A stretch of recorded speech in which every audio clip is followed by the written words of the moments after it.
आज का वीडियो बहुत ही इंटरेस्टिंग है एंड बहुत ही रेलेवेंट है। ये एक डिफिकल्ट टॉपिक है जो हर पेशेंट जो आईवीएफ कराता है इसके बारे में जानना चाहेगा। यह है फेलियर इन आईवीएफ। अगर हमारा आईवीएफ ट्रीटमेंट फेल हुआ तो इसका क्या कारण है और अभी आगे हमें क्या करना है।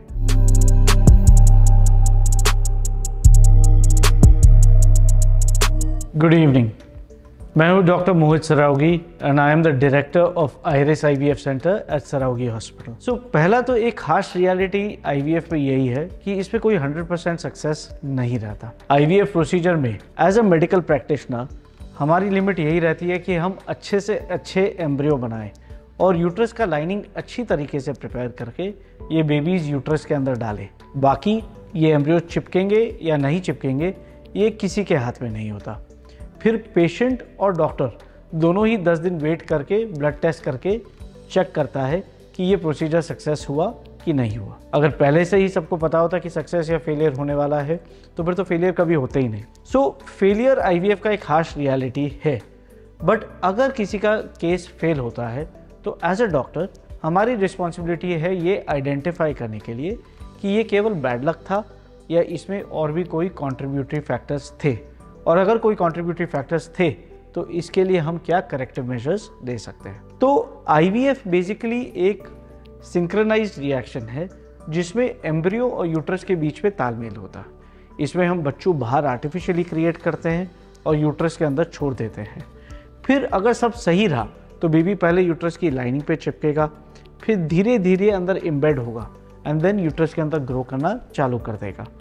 ये यूट्रस और एम्ब्रियो के बीच में जो क्रॉस इंटरेक्शन है ये कुदरत का करिश्मा है, ये किसी के हाथ में नहीं है। बट जितना ज़्यादा हेल्दी अपना एम्ब्रियो है और जितने ज़्यादा हेल्दी अपने यूट्रस है और यूट्रस की लाइनिंग है उतने ज़्यादा अपने सक्सेस के चांसेस होते हैं। सो अगर किसी का भी आईवीएफ फेल होता है तो इसको बैड लक दोहराने से पहले हम एम्ब्रियो और यूट्रस का डिटेल स्टडी करना चाहेंगे। तो एक एक चीज़ हम डिस्कस करते हैं। पहले हम अपने यूट्रस से स्टार्ट करते हैं। अगर फेलियर हुआ तो पहले तो हमें ये देखना है कि एम्ब्रियो ट्रांसफ़र जब किया था तो यूट्रस की जो अंदरूनी लाइनिंग है जिसको हम एंडोमेट्रियम बोलते हैं, क्या इसकी थिकनेस अच्छी थी। कई बार पता होता है कि यूट्रस की लाइनिंग ही पतली होती है, यानी अगर हमारी यूट्रस की लाइनिंग 6 या 7 मिलीमीटर थी तो अगर हम ये एम्ब्रियो यूट्रस पे डालेंगे तो ये एक्सपेक्टेड है कि इम्प्लांटेशन के चांसेस काफ़ी कम रहेंगे। बट यही चीज़ में अगर हमारी यूट्रस की लाइनिंग 10, 11 यानी 12 मिलीमीटर तक जाती है तो इम्प्लांटेशन के चांसेस ज़्यादा होते हैं ना। सपोजिंग पेशेंट में यूट्रस की लाइनिंग कम थी तो हमें ये समझना है कि इसका कारण क्या था। क्या कभी पेशेंट को यूट्रस का कभी कोई इन्फेक्शन हुआ था, कि क्या यूट्रस में बार बार सफाई करने के कारण यूट्रस की दीवार आपस में जाके चिपक चुके हैं, कि या यूट्रस का नेचुरली ब्लड सप्लाई कम है जिस कारण से लाइनिंग अपनी बढ़ नहीं पा रही। अगर हमें इसका आंसर मिले तो शायद करेक्टिव मेजर्स लिए जा सकते हैं। टेक्नोलॉजी काफ़ी आगे बढ़ चुकी है। जहाँ पे यूट्रस की लाइनिंग कमज़ोर रहती है या यूट्रस के अंदर अधेशंस रहते हैं तो वहाँ पे हम यूट्रस के अंदर बाकायदा कैमरा डाल सकते हैं जिसको बोलते हैं हिस्ट्रोस्कोपी, एंड अंदर का जगह वाइडन किया जा सकता है जिसे मेट्रोप्लास्टी बोला जाता है। ये सेम सिटिंग में अगर हम यूट्रस के चारों दीवारों में ग्रोथ फैक्टर्स इंजेक्ट करें जिसको बोलते हैं पीआरपी, तो इवेंचुअली यूट्रस का ब्लड सप्लाई भी बढ़ा सकते हैं और सब्सिक्वेंट साइकिल्स में यूट्रस की लाइनिंग का थिकनेस बढ़ाया जा सकता है और सक्सेस के चांसेस बढ़ाए जा सकते हैं। तो पहले हमें आइडेंटिफाई करना है कि क्या यूट्रस का लाइनिंग अच्छा था कि नहीं। सेकंड, हमें ये देखना है कि क्या यूट्रस पे कोई स्ट्रक्चरल प्रॉब्लम है। कई बार हमें पता पड़ता है कि यूट्रस के अंदर भाई फाइब्रॉइड था। ओके, अगर यूट्रस के अंदर फाइब्रॉइड होता है जो कि मास या गांठ है तो कई बार ये लाइनिंग पे कंप्रेशन कर सकता है और ये चिपकने के चांसेस कम कर सकता है। अगर फाइब्रॉइड पहले से आइडेंटिफाई किया और ये फाइब्रॉइड साइज और लोकेशन में सिग्निफिकेंट है तो अक्सर आईवीएफ चालू करने से पहले ही हम फाइब्रॉइड को निकाल देते हैं ताकि अपने सक्सेस के आउटकम्स बेटर है। क्योंकि जब फाइब्रॉइड होता है तो इम्प्लांटेशन के चांसेस भी रिड्यूस हो सकते हैं, मिसकैरेज के चांसेस भी बढ़ सकते हैं। थर्ड, हमें कई बार ये देखना रहता है चेकअप में कि हमारे दोनों ट्यूब्स या फैलोपियन ट्यूब्स हेल्दी है कि नहीं। कभी कभी एक कंडीशन हो सकता है जिसको बोलते हैं हाइड्रोसैल्पिंग्स, यानी हमारे जो ट्यूब्स है इसमें पानी जमा हो सकता है। अगर ट्यूब में पानी जमा है तो ये पानी बैकफ्लो के कारण एम्ब्रियो के कांटेक्ट में आ सकता है और ये मिसकैरेज के चांसेस बढ़ा देता है और इम्प्लांटेशन के चांसेस कम कर देता है। अगर ट्यूब में पानी जमा है तो हमें ये ट्यूब्स ब्लॉक करना चाहिए या डीलिंक कर देना चाहिए जिसको लैप्रोस्कोपिक ट्यूबल डीलिंकिंग बोलते हैं। अब जब हम ट्यूब में पानी के बारे में बात कर रहे हैं जो कि हाइड्रोसैल्पिंग्स है तो पहले हमें आइडेंटिफाई करना है कि कौन से केसेस में हमें ट्यूब ब्लॉक करने या काटने की ज़रूरत है। तो इसके लिए एक गुड इंटरनल अल्ट्रासाउंड काफ़ी है। इंटरनल सोनोग्राफी में अगर ट्यूब में पानी दिखाई देता है तो दिस इज़ एन इंडिकेशन कि ट्यूब को ब्लॉक करना रहेगा। बट अगर अल्ट्रासाउंड में हाइड्रोसल्फिंग्स डिटेक्ट नहीं हुआ तो सर्जरी की आवश्यकता नहीं है।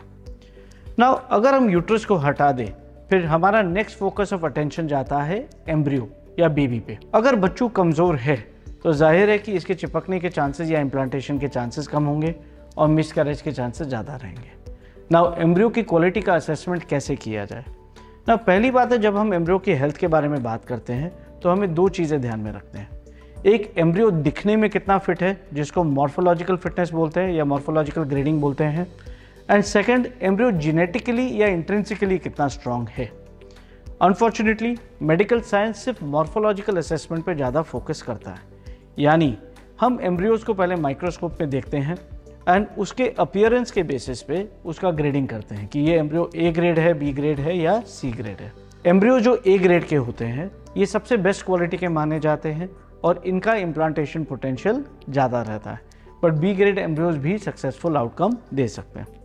अनफॉर्चुनेटली जब हम माइक्रोस्कोप के अंदर देखते हैं तो एम्ब्रियोज के जीन्स या डीएनए का आइडेंटिफिकेशन नहीं हो सकता। कई बार ऐसा भी हो सकता है कि एम्ब्रियो दिखने में सुंदर है, बट अगर वो जेनेटिकली वीक है तो ये इम्प्लांट होने वाले नहीं है। अगर जेनेटिकली वीक एम्ब्रियोज यूट्रस के अंदर डाले तो या तो यूट्रस ही इसका अपटेक नहीं करता है या कभी कभी ये आगे कैरी ऑन होके मिसकैरेज में भी जा सकते हैं। नाउ इसमें हम प्रिवेंटिव मेजर्स क्या कर सकते हैं?